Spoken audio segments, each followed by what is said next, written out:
కూడా చాలా మౌనంగా ఉన్నారు.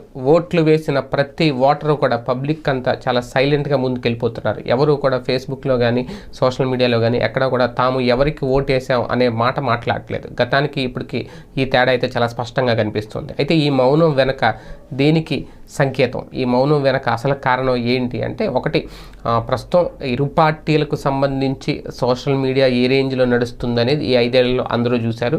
సో ఇటువంటి నేపథ్యంలో ట్రోల్స్‌కు భయపడి చాలామంది మౌనంగా ఉంటున్నారు. ఎటువంటి కీలక వ్యాఖ్యలు చేయట్లేదు. తాము ఎవరికి ఓటేసాము, ఏ పార్టీ అధికారంలోకి వస్తుందని అంచనా కూడా ఎవరు వేయట్లేదు.